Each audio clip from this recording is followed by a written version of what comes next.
Hey, everybody. We had a few technical difficulties that we were trying to figure out, but we didn't figure them out. So we'll get them figured out for next period. But ever new with Chris M. Smith, Hannah McCrane, and guests. Hannah, today our guest is Helen Schofield from Kiwi from New Zealand. Um, Ever New is about living out loud, forging lasting connections, and visiting with effervescent thinkers and dreamers. It's an uplifting hour that promises to leave everyone feeling better. So who's up for some fun? Welcome. Let's get this party started. We have been having so much fun, Hannah. And when you get here in a couple of months, we will probably doing some of the same things. And right. I have lots and lots of images to share with you today about, it's going to be mostly a joyride today about what we've been doing.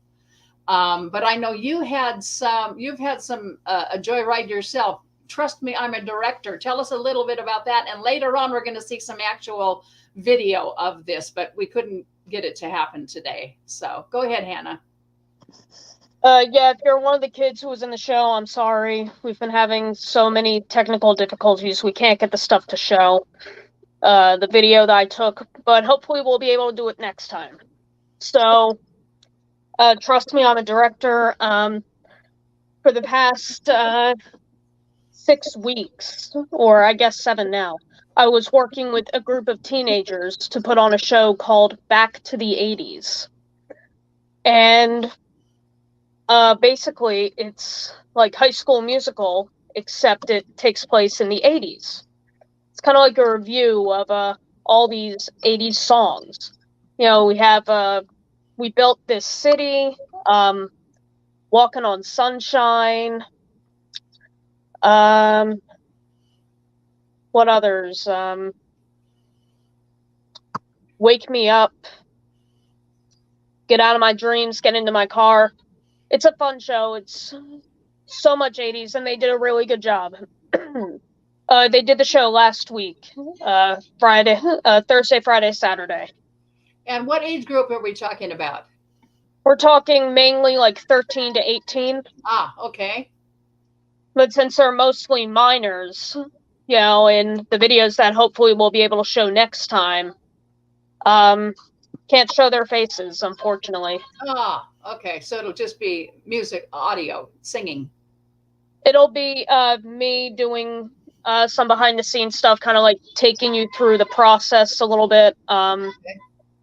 And then there was, sorry about that, if you can hear that, that's Megan. Okay. There's a little bit of them singing. Them singing a bit of the finale and people clapping and cheering. But since I can't show them, I had to actually put my phone inside my script. Ah. So that wouldn't, you know, you can't see any of them. Ah, very cool. Okay, I get you. All righty. Well, this show this week is mostly going to be something about what Helen, and first we're going to introduce Helen. Helen. Hi, everybody. I'm the Kiwi that's flown in from New Zealand about 10 days ago. And Chris has just been showing me the most fantastic time. We're out every day getting up to something and finding my way around. Driving on the wrong side of the road has been a bit freaky. And getting into the car. Oh, every day, yeah. I still go around to the driver's side to get on into the car. And what are you doing? No. Yeah. Helen, it's on the other side. I will do exactly the same thing when I go to New Zealand. That is something that's just so native to us to go get in. Yeah, but they have their steering wheel on the other side. And funny that, eh? drive on the other side of the road. So, yeah. Yeah. Well, yesterday, we will end up with pictures from yesterday. But yesterday we traveled almost 500 miles to do what we did yesterday. And I'll tell you that toward the end. It was quite a day because there was road construction during part of it. So instead of it taking us about 10 hours, including the stop where we stopped, it took probably 12, about 13 hours to get around this. It's called the Cascade Highway Loop. And if you ever look it up, it's one of the most beautiful scenic routes in the United States. It's absolutely phenomenal. The reason we did it is because there's a town up in the middle of it called Winthrop that has set itself up to be a pioneer, a frontier town. And all the facades and everything look frontiery. So we went there to do that because Helen, when she came here, wanted to see Indians, cowboys and Indians, animals, and hang with me, and a mall. And she wanted to go to a grocery store. And what else? Other things. What was on our bucket list? The powwow was the big one. The powwow was the big one. We did a powwow, yes. Yeah. And Animals, a pile of animals I've never seen before. I've never seen a moose or a beaver or a skunk or a bald eagle, and I got to see most things. Saw the elk. Boy, did we see elk. We almost had an elk climb in with us. Yeah. Yes. Saw grizzly bears. Yes. Bobcat, cougar. Yeah. Badgers. It was really, really cool up there. Hannah, I hope you, when you come and stay, maybe you can talk Chris into taking you up to the Northwest Trek. That's only 35 miles away. That's not cool. miles away. It's definitely. Yeah. So, okay. So what we'll do is we'll go through very, very briefly and show you some of the images of these places we've been. Start with the powwow. The thing is, I won't be able to show you powwow images. I was having the same technical issues that Hannah was. I can't show the actual powwow we were at, but I can give you a link to a powwow thing where you can look at what a powwow is all about. But anyhow, I think Roger said it was something with the website itself. It could very well be. It could with the StreamYard. Yeah. So here is me outside of a teepee. And here is Helen, same place. And while we were there, we were wandering around before the powwow got underway, and we were looking at, they have vendors and stuff around. And so I have wanted this for freaking ever. And they've always been like $250, $350, $450. So I got a jacket for way under than that at this powwow. And I love it. I absolutely love it. It looks good on you. Thank you. It's a suede handmade leather fringe jacket. Yeah, it's a very cool. Lisa says she wants to put some beadwork on it, and I'm like, no, I kind of like that. Daniel Boone and those guys didn't have beadwork on theirs, I don't think. So I just want a working jacket. I didn't want it to be fancy, just a working jacket. So I found it. It was in my size. They only had one, and it was in my size. They said, put your hands out to your side and forward. If you can do that, it fits. And I'm like, there you go. So away I went with that. Helen got a shawl. I didn't get a picture of that. This is us at Northwest Trek, and that wingspan is the actual wingspan of a bald eagle, and you can put your arms up and see how much, if your wingspan matches a bald eagle's. So that's Lisa on the left, me in the middle, and Helen on the right with the bald eagle side. And here is an actual, the eagles and the flying animals that they have at Northwest Trek have been injured in some way. They can't be released. They were rehabilitated as best they could be by veterinarians, but then they wouldn't have been able to survive in the wild. So they have a life at Northwest Trek the rest of their lives. This is a golden eagle. It was absolutely massive. The picture doesn't do it justice. It was sitting on a nest it had made, and it was absolutely massive. But most of these photos right now that you're seeing are from Lisa Twining, who was with us, and you saw her picture a minute ago. She did some close-ups, and this is one of the most magnificent. Here's a bald eagle that can no longer fly. We did at Northwest Trek, you use your own vehicle. Since COVID, you use your own vehicle to drive through the park. They used to have trams and stuff. A lot of people would cram onto a tram, but they can't do that anymore. So they have us drive through in our own vehicles. And there's a spotter. There's somebody in the front and somebody in the behind who knows where to look for the animals because they're moving. They're in a huge 300-acre preserve. And they can move about freely. And so they have an announcer and a spotter, somebody who's an educator telling us about the different animals, and a spotter. And we were right behind the lead car. So everything she could see, we could see. There were like 15 cars behind us. And this is a picture, Lisa. We kept saying, she's saying, there's a bison right over there in the trees. Can you see it? And we really couldn't see it. But then when we got back to the center, Lisa said, oh, look, there's a whole field full of them out there. And she climbed this little berm and was able to get a picture of the bison that are there, or some of the bison that are there. And they have another little wildlife habitat. After you get off the tram, there's this walkabout you can do where you can see animals really up close and personal. And here are two badgers. It was a warm, warm day. So everybody's kind of not doing a whole heck of a lot. But here's two badgers. And they were literally, what, 10 feet away? Yeah. 10 or 12 feet away. Here's a bobcat. That one was wandering, and I do have some video of that, which I will put up the link if you want to see this bobcat moving around. It was beautiful. Lisa uploaded it to YouTube, and in a minute I'll give you links so you can see that.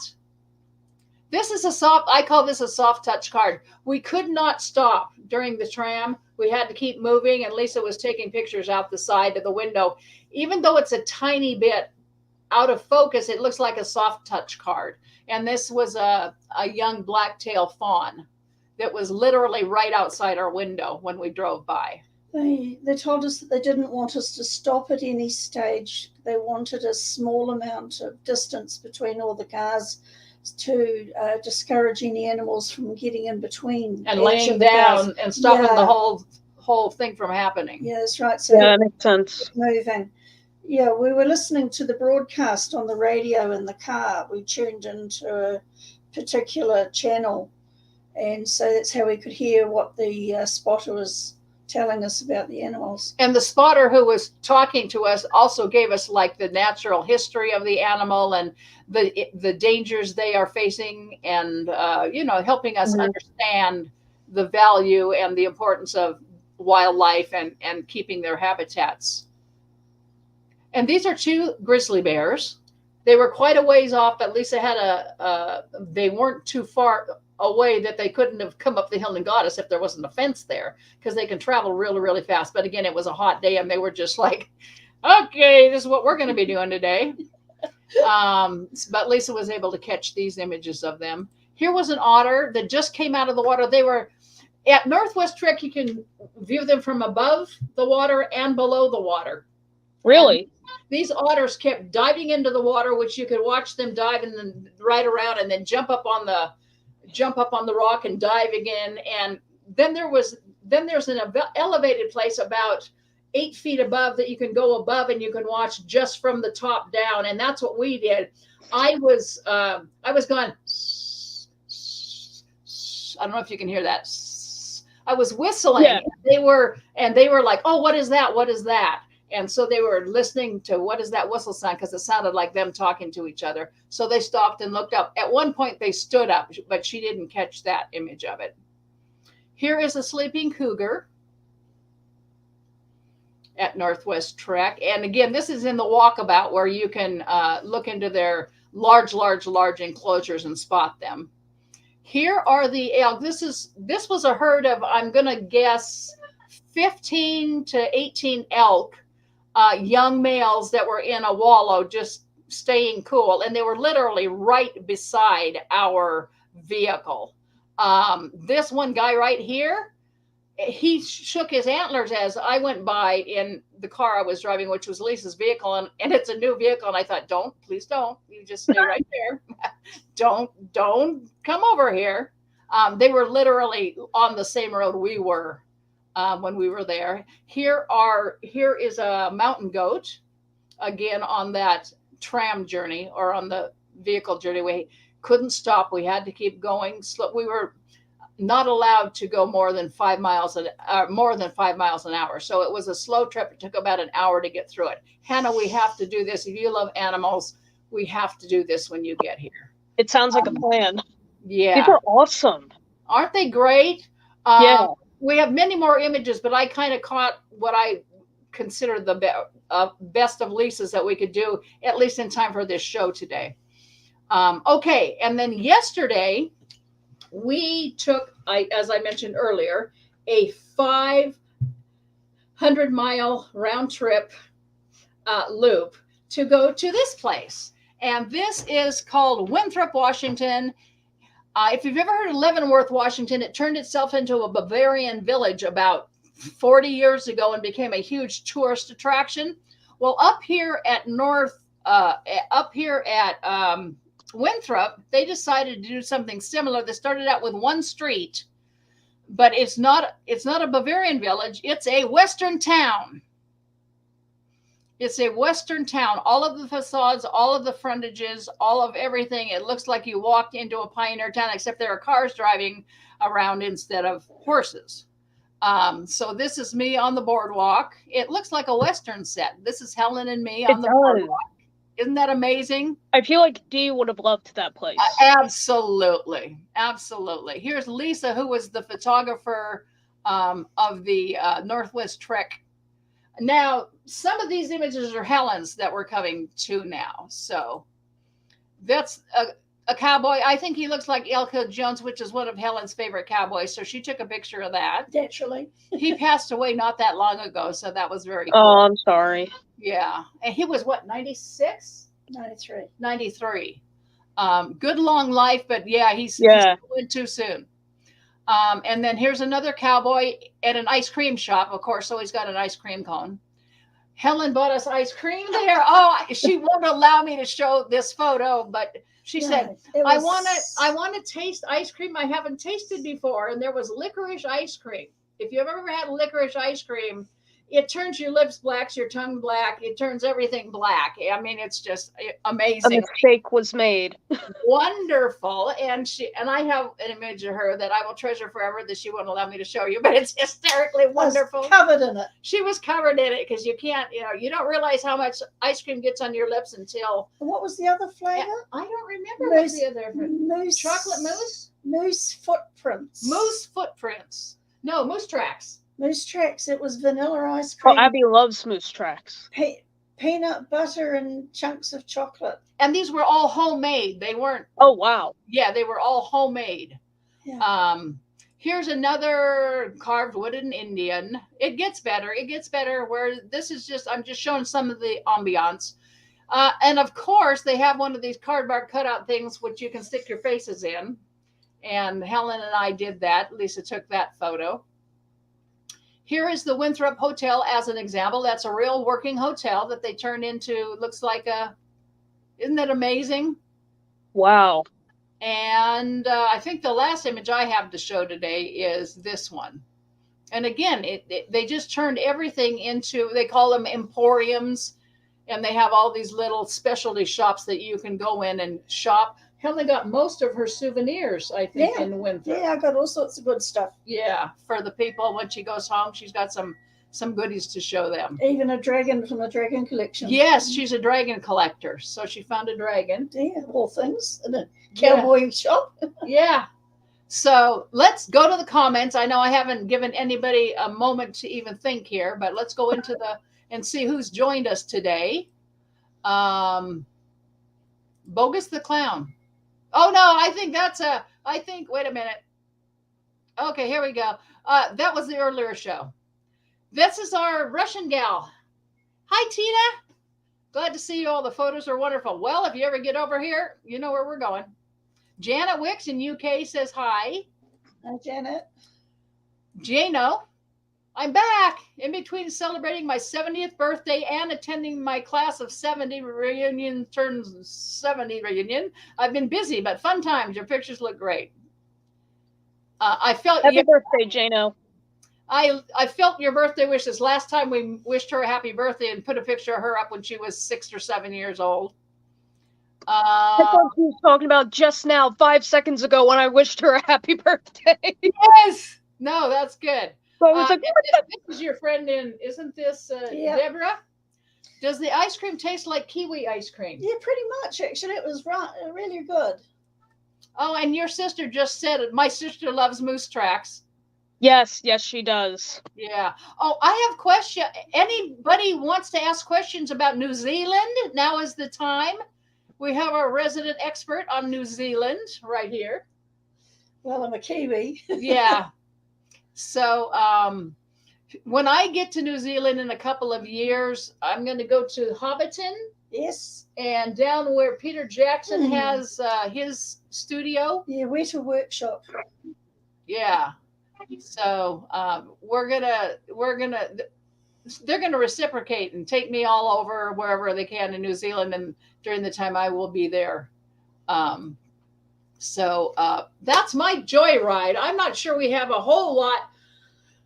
I haven't had time to even kind of plan and ever knew, because we've been literally running I have some more very, very important announcements, but I can't make them for at least 2 more shows from now. And I mean, it's big, it's huge, it's derelated, but I can't make any more until it's officially announced. I can't say a darn word. But when I do, I will have a whole lot of talking about it to do. So that I taught you how to make a pavlova. Yes, she taught me how to make a pavlova dessert. And I don't even make hamburgers very well. And it turned out so fabulous. Oh, you also ate a bison burger. I did. Yeah, she wanted to taste different things, and I said, okay, well, we can. And then we went and looked at bison, of course, so that we felt guilty.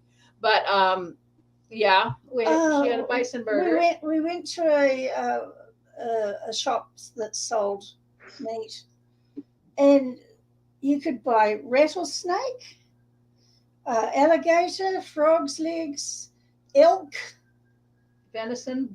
Venison. Deer. Yeah, the deer. That's literally less than a mile from where I live. It's called Blue Max Meats. That's fascinating. And everybody who wants a good steak of any kind can go there and get one. So the other things Helen wants to still do that she hasn't done yet is visit a mall, a shopping mall. We noticed Chris has left that one to last. She says, you must take me to Walmart. On YouTube and on Facebook, I've seen all these people in pajamas at Walmart. We must go to Walmart. Well, a friend of mine used to work at Walmart, and I asked him, are the memes true? Like people just walking around, in pajamas or other things, like laying down in the meat section or so. And he's like, yeah. All true. Oh, wait. Yes. It's a miracle. My camera and mic have finally decided to work. So yes. Well done. I'll leave. I'm on my phone right now, okay. So I'll exit that and come back on, and hopefully I'll be able to show you guys videos and the kids singing. Awesome. Okay. So hopefully I'll see you in a second. And I will look for comments right here for right now. Chris, you told me you would wish me birthday wish. Wait a minute. Am I where I need to be? Yes. That she was prompting us to be sure and mention that. Yeah. Deborah Davies says, I hear you learned how to make a special kiwi dessert. Absolutely, I did. Chris, you told me you wish me birthday wishes on my birthday since I couldn't listen to your talk show that day. Thanks, Hannah. Just got your wishes today. Yes, I did do that, Jano, and you'll have to watch the last one. Hello. I can't give you any more of a hint than I just did, Roger, because I would be in so much freaking trouble. Other than it's derelated, and that's it. That's all you get. Okay, fire away. Hey, so let me get the videos up. Thank you, God. Yeah. I was so scared because before each show, we take the kids outside and we get them together in a circle, and we do a warm-up exercise called Zoom. And while I don't have Zoom on the thing on video because it shows all their faces, basically you take each other's hands, and the kids love it. You start kind of like rocking your legs back and forth, your shoulders kind of like that. We start with one person, and they go to their left or right and go Zoom, squeeze the hand of whoever they're looking at, and it goes in a circle. And what that does is it gets their blood pumping, it gets their energy going so they can use that on the stage. And the last show, before we do Zoom, we do here's some feedback from last night. Here's what here's something that you might need to work on a little bit tonight because, so-and-so, we couldn't hear this line Uh-huh. or whatever, stuff like that, just little constructive criticism. And the director, Jeff, he has anyone who comes out or who's going to age out of the program say a few words should they choose to do so. And during that time, I told them that this would be happening, so I was so upset when it wouldn't happen. Yes. So now we get to do it. Yay. All right, so Hopefully they're still tuned in.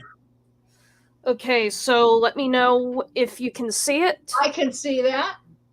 Okay. Let me get my mic close to it. Hey guys. So can you hear it?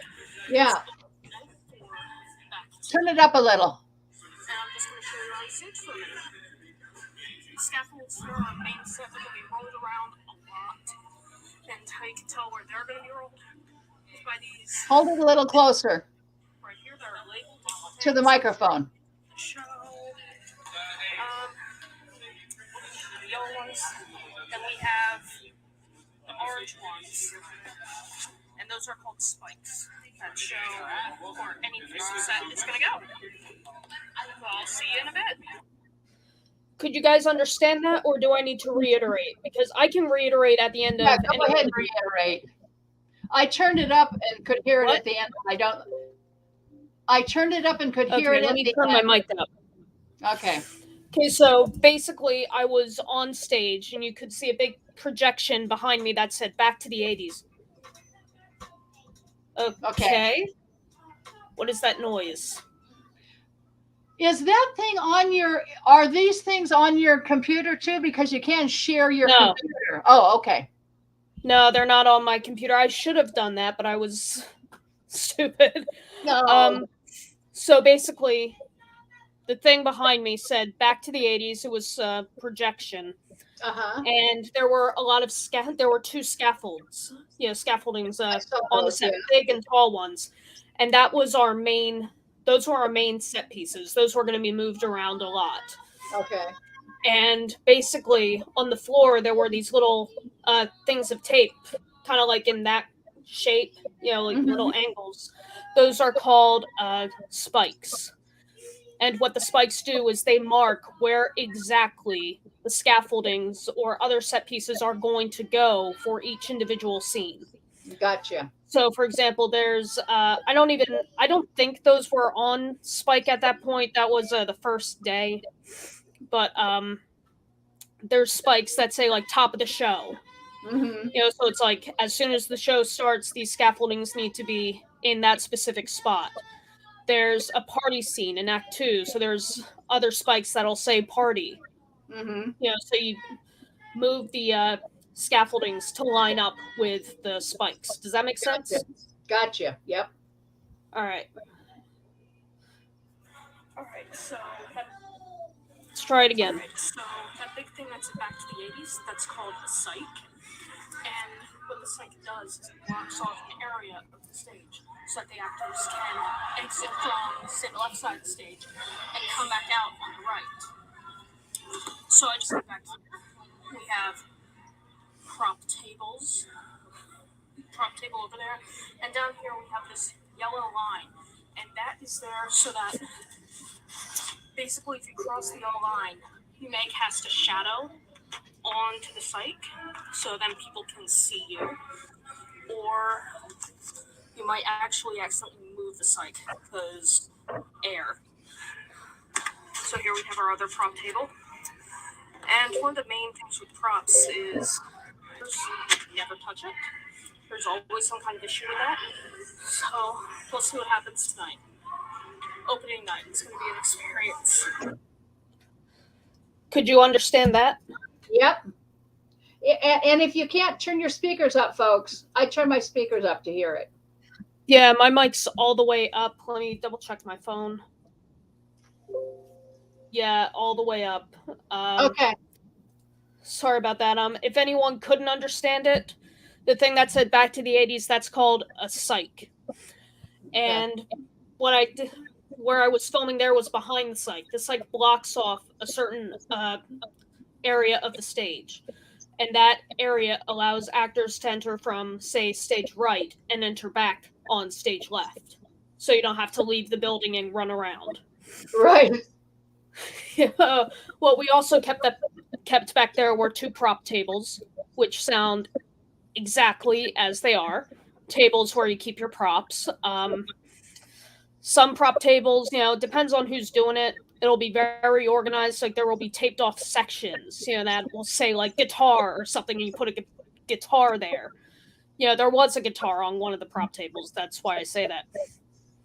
Or it could just be you put your prop there and hope that it stays there. A big rule with props is if it's not yours, don't touch it. Yeah. Someone always breaks that rule. So that's, that can lead to interesting times. Yeah, when I was in a show once, someone decided to play with one of my props and did not put it back. So, and we did not know until about 2 minutes before I needed to go on stage. Oh, wow. So we needed to last minute get something to substitute. Because suddenly no one knows where it is. So. Oh, wow.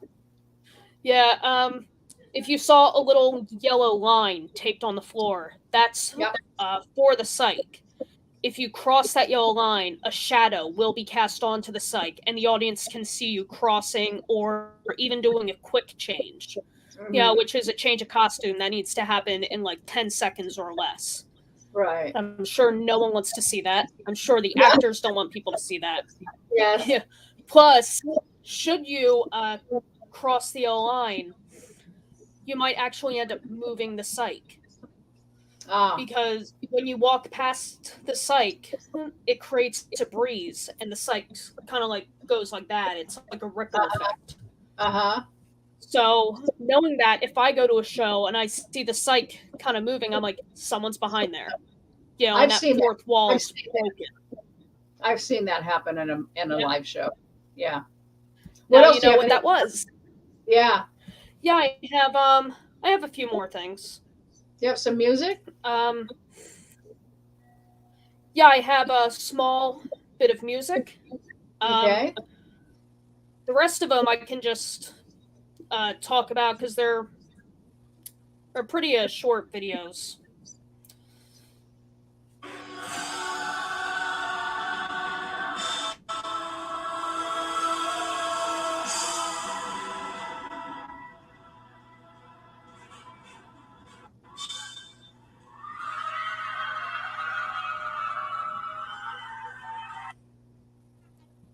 I don't know if you could hear them singing or not. I heard music. I heard maybe it almost sounded like a siren song more than singing. Kind of. They were doing Oz. There were like 5 different parts. Yeah, and I had to do that because these songs are all songs from the 80s. They're copyrighted. I had no choice. Right. Right. To just do the one little part that wasn't copyrighted, but they nailed it. So, awesome. There's that. Couple of these videos, I guess I'll just go through, just talk about them real quick. On each side backstage, stage right, stage left, we had a bunch of papers taped to the wall. And what those do is it lets the actors know what scene, is going on, what happens in that scene, any songs in that scene. And something really important is it talks about the scaffolds, whether they need to be locked or unlocked, because in some scenes, the actors went on the scaffolds. They went like up to the top or, so if the wheels are not locked, that's obviously going to be very dangerous. And, what the kids were having a lot of trouble with is remembering when to lock the scaffoldings or not. And I don't blame them. It's a 3-hour show. Yeah. So it's hard to remember what exactly is going on as far as the scaffoldings, especially when we just had them. We didn't have them for rehearsal. Oh, my. Yeah. So that all happened during Tech Week, which is when you go from rehearsal to actually being on stage, getting costumes, getting props, and set pieces, all that figured out. Mm-hmm. So there's a lot to consider with Tech Week. So thankfully, as far as I know, we got the scaffoldings locked every time, which is really good. No broken bones. Yeah. Yeah. We did have a kid in a cast and crutches for most of the thing, so that was definitely a concern. They had just gotten the cast off, and then they were in a boot for a while. They had just gotten out of the boot during Tech Week, so we needed to be really careful not to break, like re-break, their foot, ankle, whatever it was.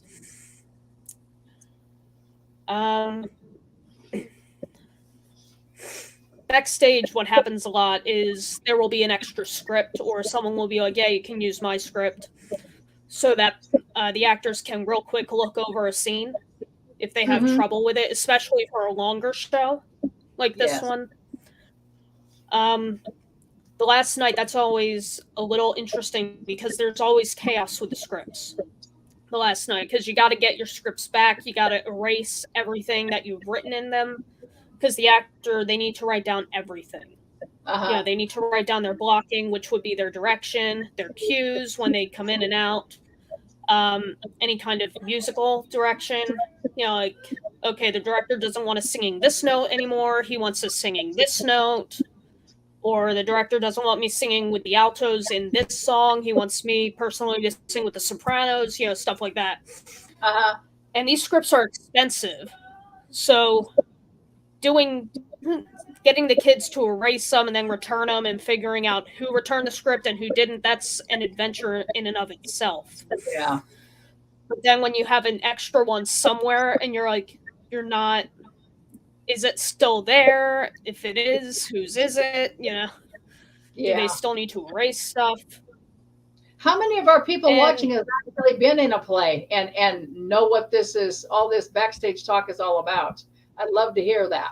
And if you haven't, you're learning a lot of great backstage stuff. Abby has. Yeah. My sister Abby has been the show many times. She knows all this by heart. Yeah.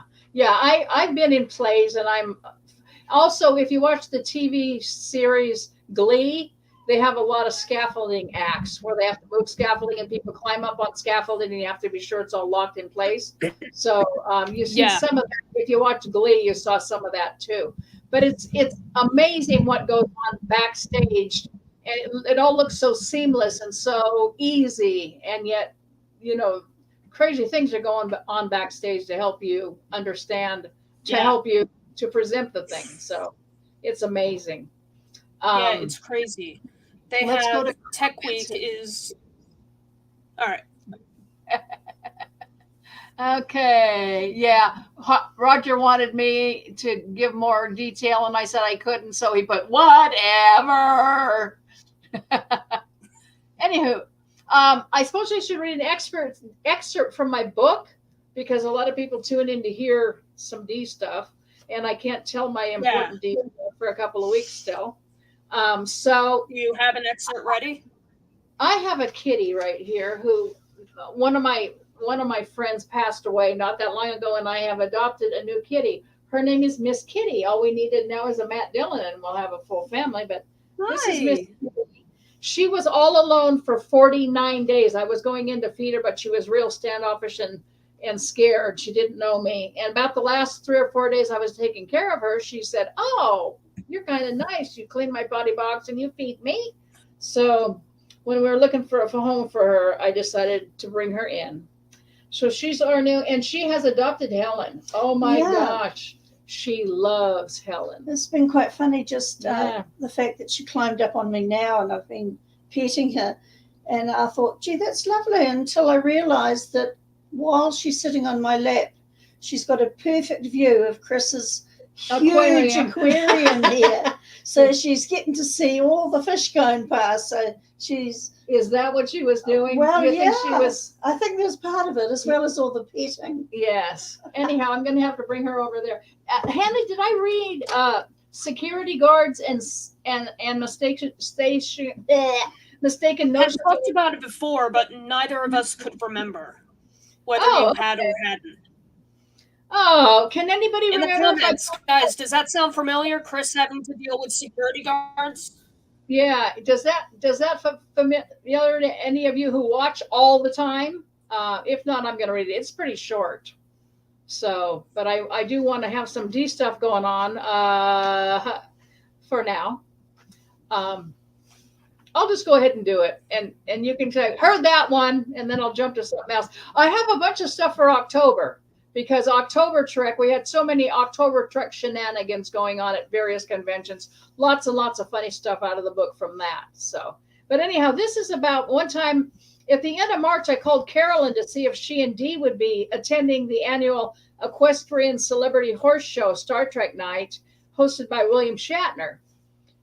Carolyn told me that she wouldn't be attending, but that Dee would.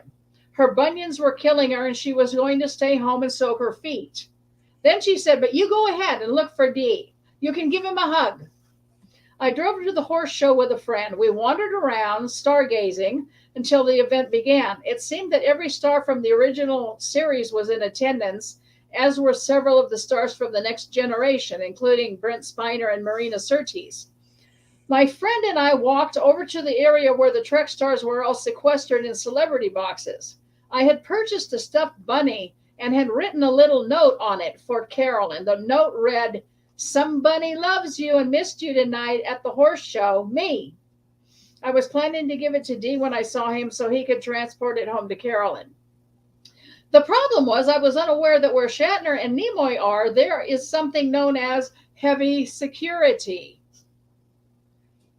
I was wearing my Walk of Fame DeForest Kelly jacket, so I was immediately a suspect. Not knowing this, I approached the celebrity box and 4 or 5 security guards, men and women, blocked my way. I said hello and asked them if I could say a word to Mr. Kelly. No. I then asked if they would give him a note from me or if they'd relieve me of the bunny and deliver it to Mr. Kelly for me. No. I was getting nowhere fast. Worst of all, it was freezing in the arena that year. My feet were frozen. My nose was cold, and I wasn't looking forward to staying around a whole lot longer. Still, Carolyn had said to go say hello to Dee, and I had the bunny, so I stuck around a little longer. At various times, I could see Dee twisting around in his seat, looking for someone. I figured it might be me, so I'd lean in his direction, but always there would be a maximum security guard watching my every move, and whenever I'd lean in to catch Dee's eye, or he or she would lean to cut me off. I was contemplating pitching the bunny rabbit in a high-flying arch, hoping the trajectory would put it somewhere near Dee in the celebrity box. But then I figured if I do something that outrageous, the security guards will take me out of here for sure. So I waited some more. My feet were like ice cubes. I began to think that perhaps it wasn't worth it. I could mail the bunny to Carolyn. That's when Dee decided it was time to leave the celebrity box for a break. As he stood up, my security guards crowded together in a tight configuration right in front of me. They had my number, and I was getting nowhere near Mr. Kelly. Knowing I was defeated, I signaled my surrender and stepped back. At that moment, Dee spotted me as he climbed the steps toward me. His face lit up in a big grin, and he called out, "Chris, there you are. I've been looking for you." You should have seen the looks on the faces of those security guards. Like the parting of the Red Sea, they stepped aside so I could approach Dee. He gave me a big hug and a quick kiss, and I handed him the rabbit. We walked to a safe area, visited for a short time before he excused himself to use the bathroom. I went home and saved my feet from frostbite. Had I read that before? I can't remember. I've got things noted. I've got things, in there, and I don't remember if I took it away before. So I hope I love did. that so much. I hope I didn't bore anybody with my That's a good story. hearing it twice. Never. Okay. And Deborah, Helen used to help me create the props for our local theater company. You didn't see it? All right. Very cool. Debbie was in a play once that required her to eat blueberries and from a pail, and she didn't break out of her role, but she was noticing that they were going mouldy. The show had been running for about a week, and after the show, she went and found the props person and said, "Do you think I could have some fresh ones, please?" So that took some good acting skills, not to. Oh, yeah. Yeah. You never break character, never. Abby was in a show. The whole me thing, that was her saying that she had been in shows. Not that you were boring her at all, but she almost broke her thumb during a show once, and she stayed in complete character. We didn't even know that anything was wrong. You know, like her immediate family until after we went and saw her, and she's like, "I think I need to go to the emergency room." Oh, well, that was a bit like D too in that movie with Kirk Douglas, right? And he was injured when he fell over, and Kirk Douglas was dragging him along, and he's going, It was real. He was hurt. Yeah, and at the end they finally yelled cut, and Kirk Douglas said, "Dee, that was fabulous. You really sounded hurt." And Dee said, "I am." Ribs. Poor Dee. I was in a play once, and these two guys on stage were supposed to be in a kind of a confrontation, and one guy was supposed to grab another guy's tie and pull him over. Well, unfortunately, the guy who had the tie didn't put on a real tie. He put on one of those breakaway ties, one of those little, tack ties. He forgot that he was going to grab it and pull it. So he grabbed it and pulled it off him, and all of us were like, "Oh my God." But the guy recovered really fast and grabbed his shirt after that. Because in a real life situation, if you did that in a broke, you would continue with that. That's right, yeah. But it was like, it took everything we had in us not to bust out laughing, because we knew he was supposed to grab him by the tie and drag him over. Yeah, it was hysterical. Oh gosh. Yeah. I think I might have. Okay, well, there you go. You got to hear it twice. Those of you who have tuned in every single week for this, and thank you for doing that. We have a like up here, and we have. Oh, yay! Yeah. So, what else have we got? I'll just let you know that it's fascinating. If you want to read another, I'm sorry. Go on, Helen. I was just going to say that it's fascinating. It feels like you're on the mothership here, being on the side of the camera. Normally I'm, one of the people listening to what's going on and typing my messages across. But just being here in Chris's den, I liken it to the mothership. Yeah. Oh, you're sleeping on DeForest Kelly's pillow. Yeah. Yeah, and it was Mom's pillow before it was Dee's pillow, and now it's my pillow, and she's sleeping. And you got to wear that cutout. You got to wear it. Oh yeah, she has a Dr. McCoy cut out in the bedroom for her. Yes, startles me every time I look at it. Now I forget it's in there. Is it life size? Yeah, not quite. It's not as tall as he was, but it's almost life size. It's pretty awesome. Are you looking for something else to read? I got a story about pillow here. Yeah, why? You have a yeah. I was looking through Kelly Phone Tag Volume 3. So I'll go grab that. Okay. Excuse the disaster that is this room right now. In all the confusion with the technical difficulties, I actually forgot to say that I'm packing because tomorrow my sister Abby and a couple friends and myself, we're all going to the beach for a few days. So I'm sorry, I'm in the middle of packing and it just looks like a disaster right now. I apologize. Oh, that's all right. There it is. Okay, she's looking for this, for whatever excerpt from this, and I'll read this thing.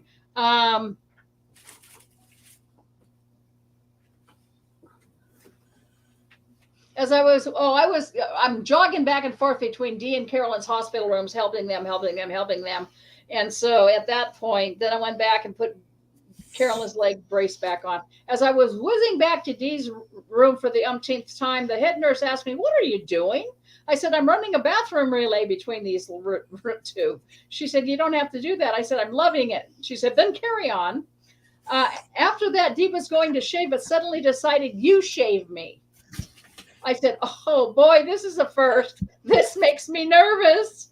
I shaved his sideburns with the trimmer and then ran the electric razor over his face and neck. After I'd had a shot at it, he took the razor and got the nooks and crannies I'd missed for fear of injuring him. And I said, "I think I'd have done better with a razor than with an electric." While he was shaving, I asked if he wanted a mirror. After a little bit, he said he did. So I handed him the small compact Carolyn had loaned him when he was admitted. He affected a gay blade lisp and said, I feel a bit femme with this compact." I laughed and said, "You're getting in touch with the softer side of Dee." Dee said, "Yes, I am." He was so good when he assumed a role, any role. He mentioned that Mom's neck pillow had been a real blessing, and then said he'd appreciate it if I take it home and wash it. I said I would. I said I'd wash his 2 pairs of dirty socks at the same time. Okay, this is this isn't where I was going with this. Now let me find the other thing.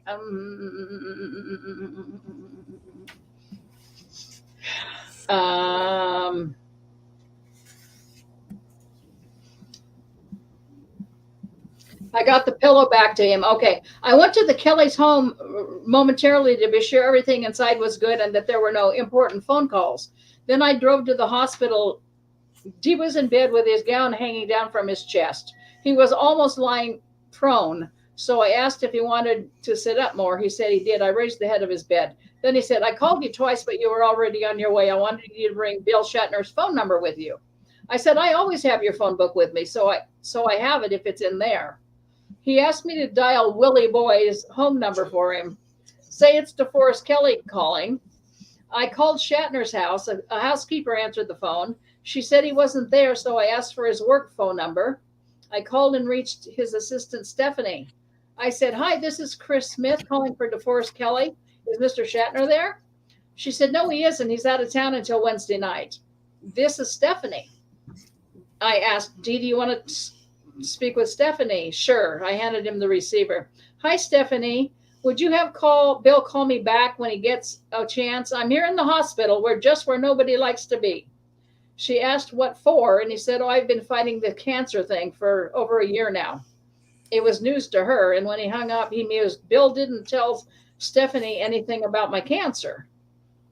I said, "Well, maybe he thought that the fewer people who knew about it, the better the chances it would remain a secret." Dee said, "Perhaps, but Bill is strange. He can't talk about cancer or death or dying." I said, "Neither can AC. He gets real squeamish." He asked, "Where's Dorothea's pillow?" I grabbed it for him and said, "Right here. Do you think it's still wet or just cold?" He said, "It's a little damp, but it'll dry in no time." And then he said, "I wonder what Dorothea thinks of this." I smiled and said, "I'm sure she's happy to share her pillow with you." He said, "I hope so." I am too. There's the pillow. Oh, and here's the part really I wanted to say. Dee said, "Oh, by the way, before I forget again, I was going to say, I'll never get through this. He said, I'll never get through this. I was going to say that the last time I saw your mother, your dear mother, and I embraced her twice, I somehow felt a communion with her, as if we were going to be sharing the same fate. I just felt, even though no one had told me yet, I hadn't been diagnosed yet, that after that I had the same prognosis as she did. And it seemed almost as if she knew it too. It was just very weird and just very much like a communion of sorts." I said, "You know, my mom and you would have gotten along like gangbusters had you known each other better." He said, "I know that. I felt it then and I know it now." I added, "I have to say this. Of all the people I have ever known in my life, there have only been 3, Mom, you, and my grandma, who seemed to me to be God's prototypes for what he had in mind for us as a species. You three have always epitomized to me what it means to be truly and wholly wonderful." He got a little teary all over again. I continued, I don't think any of you had it easy, far from it, in fact. And yet you managed to keep your love flowing through it all. Dee said, my mother was like that too. She had a tough, tough life as the wife of a poor preacher. She never got the chance to see me make it big. She saw the start of it, but she wasn't here for Star Trek. I quickly said, she was looking down. She still is, and she knows. He joked, she's probably yelling, where's the money, DeForest? He and I both laughed, and then he added wistfully, I wish I could have made her life a little easier. I told him, although I really feel that Mom is looking down on me and is happy for me, the past month or so I have just wanted, in the worst way, to pick up the phone and talk to her. Dee said, I know exactly what you mean. I felt the same way about my mother, still do at times. And then I said, it's nice to know they don't need phones now to hear us. And he said, yes, but I wish there was some way they could let us know that they know. I nodded in complete agreement. We were both in tears before that conversation ended. Okay, we're getting to the... Where did you want me to be in this phone tag volume 3? Helen went and got it for me. First of all, why did you do that to me? Why did you have to rip my heart out? I'm sorry. It started with a pillow, and I thought, well, you know. Okay, Hannah, I can make you smile. This is from Northwest Trek. Can you see him? Rocky Raccoon. I do. That's adorable. He's got the cutest tail. And I'll have more to tell you about raccoons one of these days when I'm free to do so. See, there's his tail. Yeah, we there. used to have a raccoon coming around, but he hasn't in a while. I'm wondering if someone called animal control or something. I was going to say, I also bought a skunk. I hope you don't have skunks coming around as well. I did not too long ago, about 4 days before she came. I had my window wide open, and I went, oh my gosh, somebody got scared out there. A little skunk got scared out there. Yeah. we get that around here. There's nothing like it. A friend of mine, actually, in New Jersey, it is legal to have a pet skunk. And a friend of mine wanted one just so she can see people's faces when she would take it out for a walk. But then she heard somewhere, and I'm not 100% sure if this is true, but that skunks can like flatten their bodies and like get under doors. And that scares the crap out of this person. And she's like, no, I don't want a skunk anymore. And you can have a skunk come through your cat door. Absolutely. Skunks, raccoons, and anything else. Through your cat door. Yep. Yeah. I had a raccoon come in my door one time. No skunks yet. What did you want me to read from volume 3 of? Right. It's just a cute little excerpt, I think. You want to read it? May 8th, 1994. Do you want to read it, or do you want me to? May 8th. I think you could do it better because you are actually there.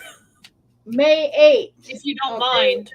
I don't mind. Let me find it. There's May 9th. I'm real close. Do you want me to read the whole thing? No, I mean, not May 9th, May 8th. I'm sorry. May 8th, 1994. Do you want me to read the whole thing? Sure. It's short. Okay. It's only, a couple Okay, pages. here we go. Carolyn called to say thank you for the card and a plaque I dropped in the mailbox for her yesterday on the way to Hollywood. She said it made me teary. Is this the right one? Yes. Okay. I said, I'm glad. It made me teary when I spotted it for you, too. I suggested she could put it in her bathroom, and she said, I'll put it somewhere. I asked if she tried calling earlier. No. I was just wondering because someone did while we were in Hollywood, but didn't leave a message. She said, that sounds like me, but it wasn't. I would tell you the truth if it was. Oh, so you tell the truth about things like this. And she joked, oh, yes, about things like that. I'd never lie to you, and laughed. I said it was probably one of Kat's sons or mom. Then somebody who really wants to talk to us today. She said Dee made her a handmade card from all her children in the backyard that was very precious. I said, oh, how sweet. And she asked if we'd like to see it. Yes.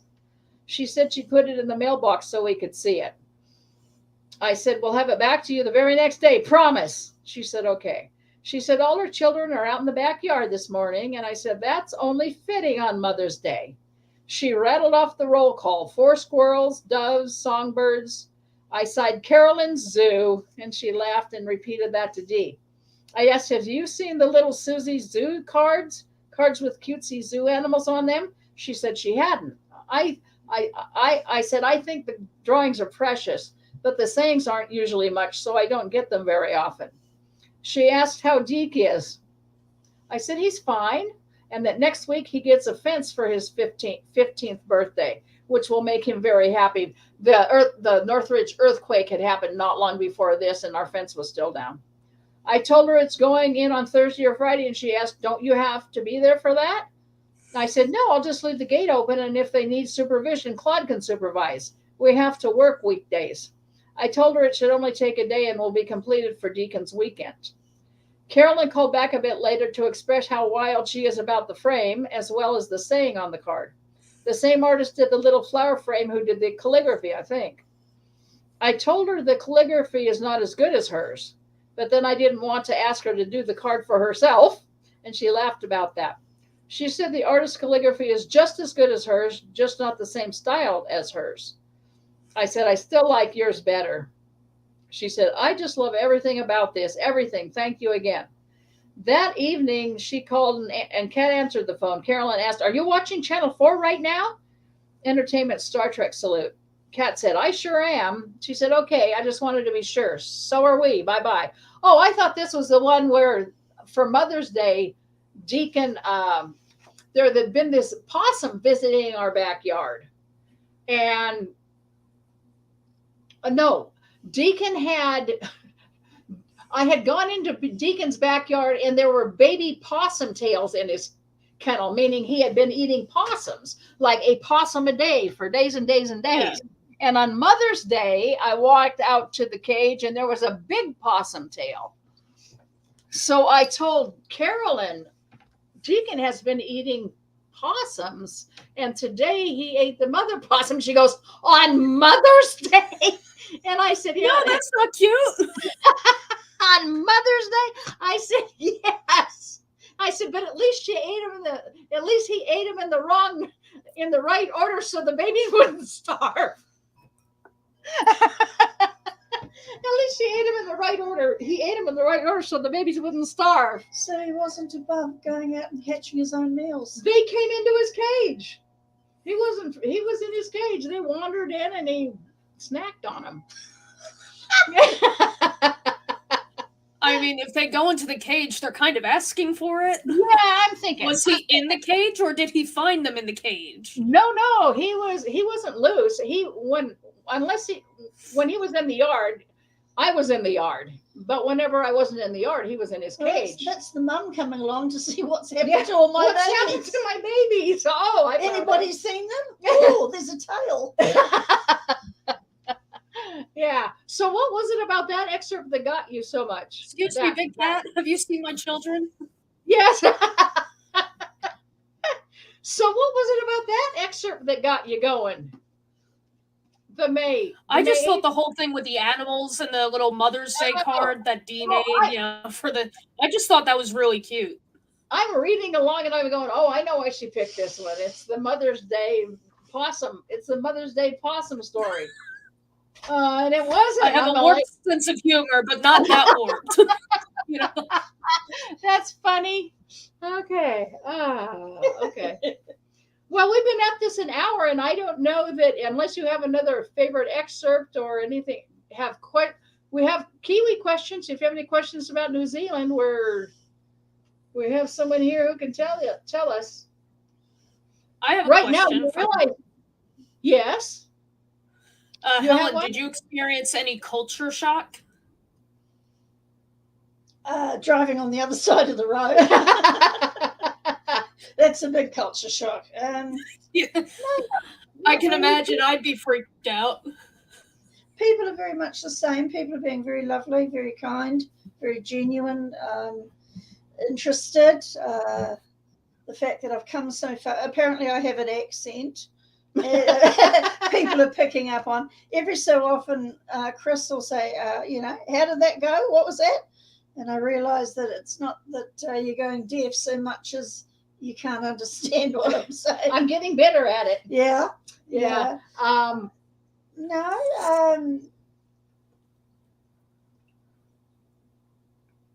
I have signs here advertising smoking, which we haven't seen for many, many years in New Zealand on the side of the road by your gas stations. That's something, and people aren't smoking everywhere like they do it in New Zealand. So, well done to the Americans. They stopped allowing smoking in many, many establishments. I don't know about in New Jersey, but here in Washington. Yeah. So that has really cut down on the number of people who smoke. Because if you have to go out in the middle of winter here and smoke, or in the middle of summer when it's really hot, that's a really miserable experience. No, but that's what people will do. in New Zealand. Yeah, I know. They just, yeah. Yeah, rather than give it up. So we have no advertising whatsoever. It used to be big sponsors for our sporting teams. Oh, yeah. And no, it's all underground now like that. Yeah. Culture shocks, no. Maybe when I go to the mall, I might find one or two. I was very disappointed in Walmart that I didn't see the sites. I mentioned it to the checkout operator. Do you see, like you were saying earlier? And she just rolled her eyes and said, "Oh boy, do we ever." I've seen it all. Yeah. That was pretty cool. Went to a diner. Oh, yes. Yeah. Oh, did I not put that up? You have got a picture. Diner? We walked into this diner and it was just like something out of Happy Days, the 50s diner. Yeah. I recognized it. I thought, wow, this is pretty cool. And Here, I can show you it right here. Yeah, you expect Ronnie Howard and the gang to walk in. yeah. And Oh, wow. Isn't that cool? Yeah, that's very close, Hannah. We can do that and they have wonderful food. Absolutely. Nice. It wouldn't have been there for so long if they didn't have wonderful food. Anglesey or something, was it? It's called Angley's. Angley's. I always pronounced it Angley's until I heard them answer the phone one day and went, okay. When I worked at Warner Brothers, I worked for this man named Dan Kronstadt, Kronstadt. And for the first 4 months, I answered the phone Kronstadt until his wife finally said his name is Kron. I said, why didn't you tell me that from day one? It said, because Dan said, I don't care how you pronounce my name. And I'm like, no, but your secretary should pronounce your name properly. Yeah, and I learned something from Chris too about the actor who plays Chekhov. I've been pronouncing his name incorrectly. Koenig. Yeah. Not Walter Koenig, it's Koenig. Koenig, yeah. And George Takei. A lot of people say George Takei. And Marina Sirtis instead of Sirtis. Takai. Yeah, Takei. Yeah. Takai, yeah. Yeah, I knew Nimoy. Uh-huh. Yeah. Nimoy. A lot of people say Nimoy. Yeah. Yeah. Yeah. Someone, Leonard Nimoy, told a story. During Star Trek, he and Shatner appeared in some Thanksgiving Day parade. They're on a float dressed as their characters, and they hear, now coming down the stars of the newest science fiction series Star Trek. Here they are, William Shatner and Leonard Nimoy. So... You had a story I once said to you about the number of times DeForest has his surname spelt incorrectly. His first or his last name, one or the other, either double R for DeForest or not enough E's on Kelly. And you said to me his reaction was he didn't care how they spelled his name, so long as the check cleared. Yeah. As long as the check clears, I don't care how they spell my name. Yeah. Anyway, Chris has been a fantastic host, and you're going to have a great time here, Hannah. Thank you. And I look forward to reciprocating when you come down under, and we shall take you to Weta Workshop if it's still running, and Hobbiton, I'm pretty sure, will be there, and anything else you think of. I would love to see some of your New Zealand animals because I'm an animal nut.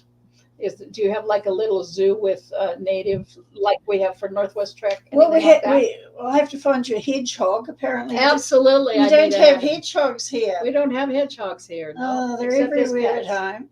Yeah. And I never expected that Some in New people have them Zealand. as pets. Yes, I expected that in England, but not in New Zealand. They're not so much pets in New Zealand. No, they're what they They're roam. wild. That's Yeah. right. And wetters. Oh my gosh! I gotta show you it. I got a weta. If I Yeah. can find it, I hung it somewhere. Just it's with your critters. Weta Where's she Workshops. going? Weta Workshops is named after a native insect in New Zealand called a weta. Weta ponga, isn't it, Debbie? And you've got cave wetas that are humongous, and I thought I'd bring Chris a tree weta to show her, to put amongst all her critters. This is life size, guys.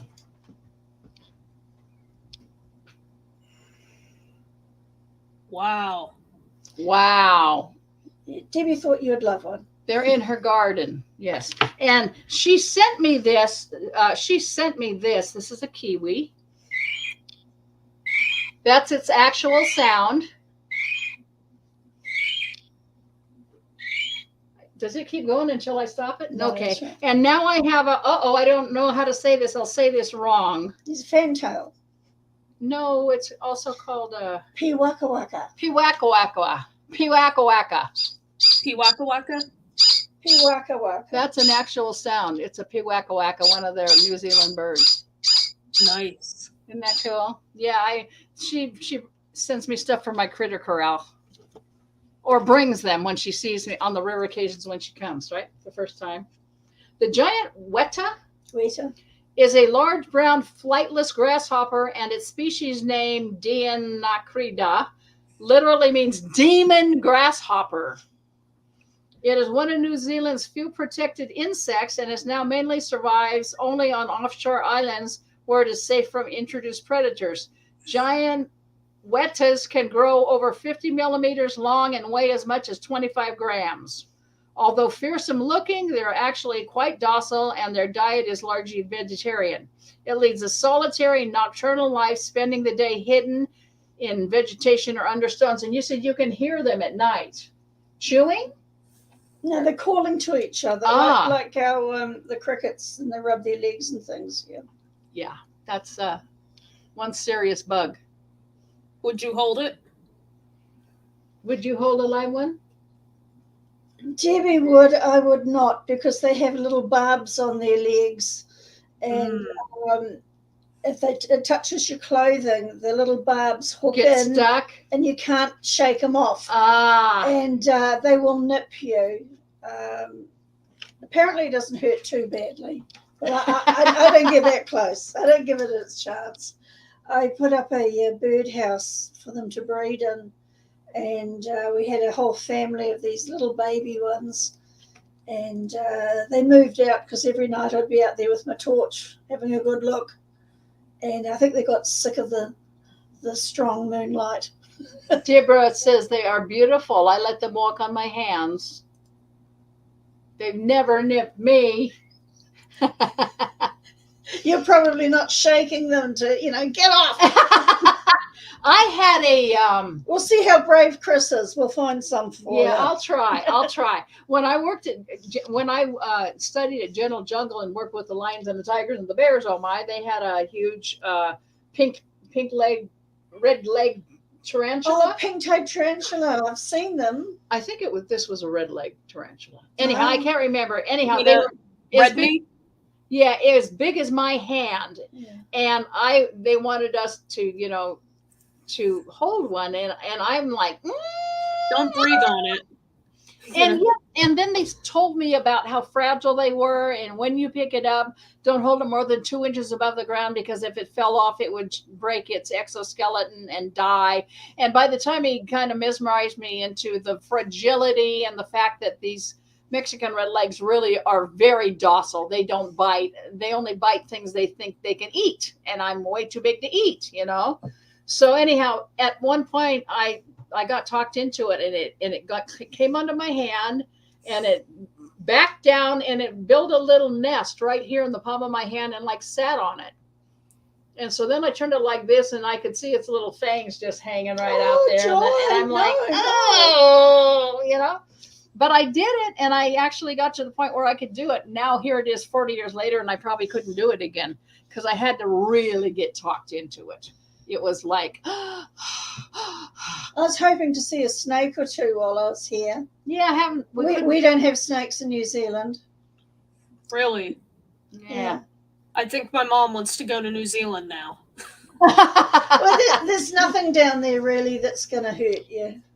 Don't you have crocodiles? No, Oh, just in no, Australia. it's Australia. So, yeah, the exact opposite of Australia. The geysers can kill you if you fall in. True, in the bubbling mud. Yeah, Yeah, the hot pools. yeah. Well, that's cool. There's very little here in the Pacific Northwest that can hurt you, at least on the wet side. Where we were yesterday, when we took the trip, the Oh, loop. no, there's nothing here. We've just had a skunk outside the window, and you said there's the odd coyote that wanders through. No, we're quite safe. Well, the skunk and a coyote won't hurt you. They'll run off when they see you. Sure. Yeah. I told her, we could put out, and I told you this too, we can put out, I got a 6-person tent recently. We can put it out in the backyard. And she's like, what? She said, you said there are coyotes in your backyard sometime. And I said, well, yeah, there certainly are. And she's like, I don't think so. Chris is determined to give me an experience or two that will be so memorable. She'll never come back. It's been a great friendship. It stops there. Yeah. Lovely. Thank you for letting me be part of all this. We're having fun. It's nice to be on the other side of the camera And setup. Yeah. And to see all the hassle that we go through to try to make it happen. And then, Yes, the setup's fascinating. Yeah. To see. Yeah. Anyhow, everybody, thank you very much for tuning in. If you don't have any questions, we'll go ahead and sign off for this time. Remember to tune in 2 times from now, though, because I have a huge, huge, huge announcement that I cannot talk about. We've got a river for me to swim in. That one won't take me under? No, let's just jump in this river, this mountain river. That's The ice is cold, but don't swim too close to the bank because all those holes are where the eels live. What eels? The ones in the river. River eels? Do they attach? Well, it didn't bite me. They aren't like leeches or anything, right? No. They're not like sea lampreys or anything No, like that. not You have snapping turtles? No, we have those here. Yeah. No, we have them here too. Yeah. We don't have snapping turtles here, but we have them in the United States. Yeah. Oh. Yeah, Dee had to avoid those as a boy when he went out hunting and stuff. You can go whale watching, you can go dolphin watching. Yes, we can do that here too. I haven't done it yet, but we'll do it down there. So, all right. That was your first powwow, wasn't it? That was my first powwow, my very first powwow. So I got to do things that I never would probably have done otherwise if she hadn't come down and said, I want to do a powwow. All right, let's go find one. Including going to a mall today. And it was amazing. I'm sorry. I promised you some links. Let me give you some links. If you want to see the Roosevelt elk we saw as we drove by on a YouTube, Lisa has uploaded them to YouTube. So this is the thing. Hopefully you can all see this. If not, I will very slowly read it out one time. So get a pen and paper. It's https://www.youtube.com/watch ? Small v equals the equal sign, capital W 9, capital Q, small n, 6, capital Z, capital P, small q, small p, small o, and small g. If you want to see the Roosevelt elk in the wallow, it was amazing. There's another one, more elk with calves. the same opening, https youtube.com watch, and then the number is V, small v equals all caps KMBXL, now small caps, CWR, and then all caps SNQ. And then the final one, no, I have two more. This one is the Bobcat. The picture I showed you, this is the Bobcat ambling around its enclosure at Northwest Trek.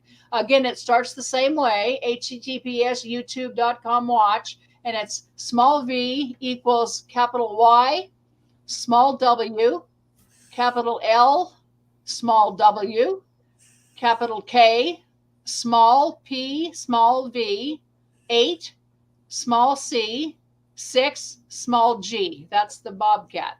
Those of you who want to know more about Winthrop, Washington, you can go to winthropwashington.com. They have more images.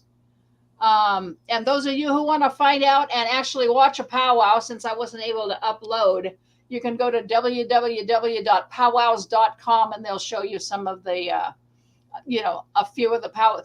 They'll tell you where they are in your neck of the woods if you want to go to one. And they'll show you a few of the entries and dancers and clothing that they wear. It's an amazing, amazing experience. If you haven't been to one, you really should go to one. Ideally, go to one with someone who has been to one before, because there's a protocol. During certain aspects of the ceremony, you're supposed to stand. Of course, if you haven't been there before, when everybody else stands, you stand. But there are certain, like during the flag presentations and stuff like that, and certain songs when they sing about missing Indigenous women who have been, killed or otherwise disappeared, which happens a lot. They have ceremonies honoring those, and then you stand during those and during those songs too. But it's a totally moving experience. It's something everybody should do at least once in your life. I plan to do more now that I've done one. It really was a moving, and they have a Tiny Tots one too, where all the baby Native Americans are out and they're just learning the ropes. It's adorable, absolutely adorable. So there we go. Thank you for watching. If you enjoyed this, please share it and be sure and tune in. Be sure and tune in every time, but 2 times from now, there's going to be a huge announcement, and I want you to for sure be in on that. I haven't even told Hannah because I can't. I just can't. I would get in trouble. So it's a big one. So tune in, share this, and we'll see you again in 2 weeks at 10:30 a.m. Pacific time. Thank you, all of you who were calling or checking in from New Zealand. Thank you, Deborah. Thank you, Tina. Thank you, Janet from UK. Catherine, if you're here, and we got 2 more comments. Let's find out what's happening. You're wonderful, and I'm having a good time with you, but I have to go. Okay. That was our gal in Russia. Great show. See you next time. Thank you, sis. Hannah's sis. And Kakite. Kakite. Kakite. Goodbye. Kakite. And that is Maori for goodbye. That's Indigenous New Zealand for goodbye. And you'll hang in there for a minute, Hannah? Will do. All righty. Thank you. Please share this. Come back soon, and we'll talk to you later. Bye-bye.